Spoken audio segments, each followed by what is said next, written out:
Ladies and gentlemen, welcome back to my channel. Today's video is on how to get skin-like foundation for oily skin. As you can see, I'm starting off by prepping the skin with my NYX Prep and Prime.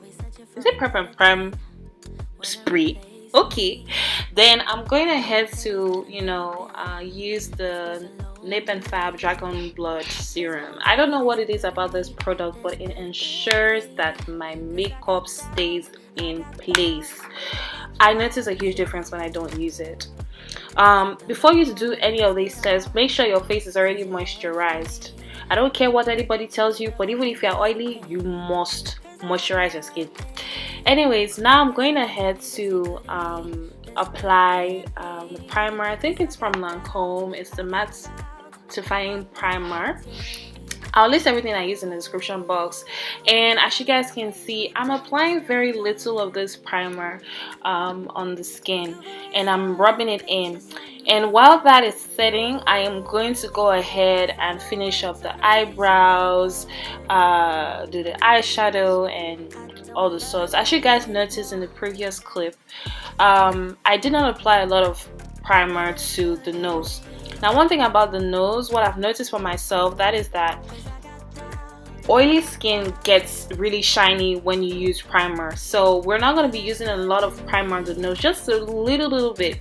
So anyways, I'm going to go ahead and finish up the eyes. By then the primer has set and is ready to be worked on, and then I'm going to go ahead and use the Mercier Transluscent powder on the nose, and this is going to act as my primer. It's going to fix or ensure that my foundation stays in place around the nose and T-zone. So you want to do this, and you don't want to go overboard with the powder. Now I'm going ahead to color correct. What I personally like to do is to ensure that I'm mixing my color correcting shade, which is orange most times. I use that and I mix it with a concealer that is almost the same as my client's skin tone, and that's basically what I do. I just try to cover up any imperfections or anything, spots, anything that could peek through the foundation, because for oily skin I honestly don't like applying too much foundation. So this is basically what I'm doing, and then I'm going ahead and using this disposable sponge to work the concealer in. Now, we didn't have a beauty blender, so we just had to work with what we had. So if you don't have a beauty blender, that's perfectly fine. If you can get your hands on a disposable sponge, that's okay too. So now for foundation, we're using the LANCOME IDOLE, which was a tad bit too orange, and because of that I decided to mix it with Toofaced One This Way in the shade Cocoa. That's like the darkest foundation anybody has ever sold me. I'm still pissed that I was sold that shade, but I'm happy because I can use it for my clients if they do come around with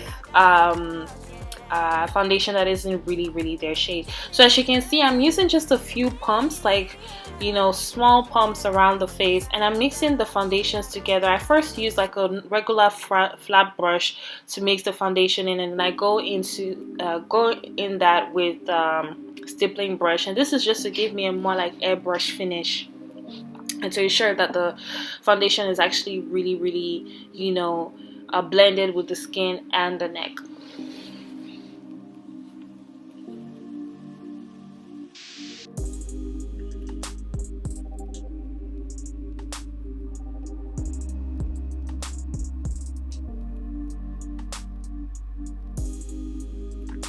Alright, so now for highlighting and contour, here's the thing. Once you know your undertone when it comes to highlighting or when it comes to foundation, you can definitely pick the right shade to highlight.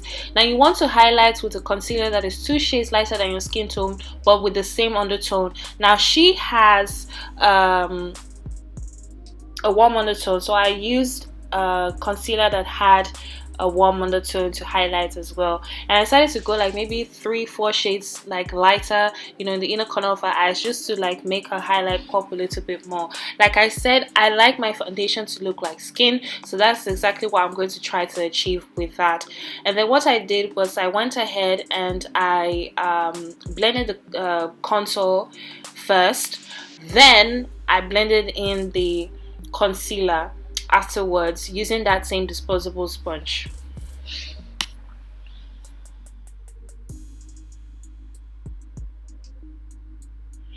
Okay, when it comes to blending in here, you want to take your time. You really want to take your time. One thing I've noticed is that for me personally, I am very oily in the summer, and when I'm blending out my foundation in a hurry, I'm blending out my concealer in a hurry, by the time I step out of the house, everything is looking somehow. It's just looking weird.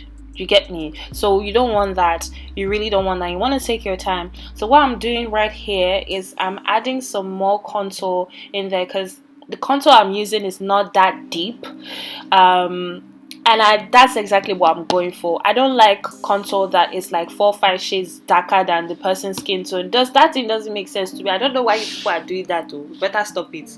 Anyways, moving on to the next step. I'm using Laura Mercier Translucent powder mixed with Sacha Buttercup, and I'm pressing it into the highlights concealer. As you guys can see, I'm not baking. I'm really not baking. I'm just pressing the powder into the skin.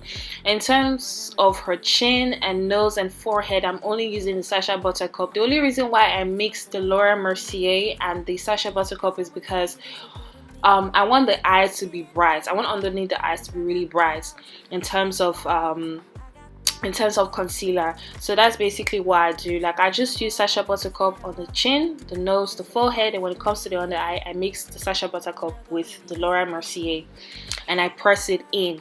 What you want to do is press in. We're not baking. Masks don't do no baking. I don't know what it is, but we're stopping with the baking. We don't bake anymore. We just go straight to the point and we press it in. Are you with me? Somebody say amen. Say amen.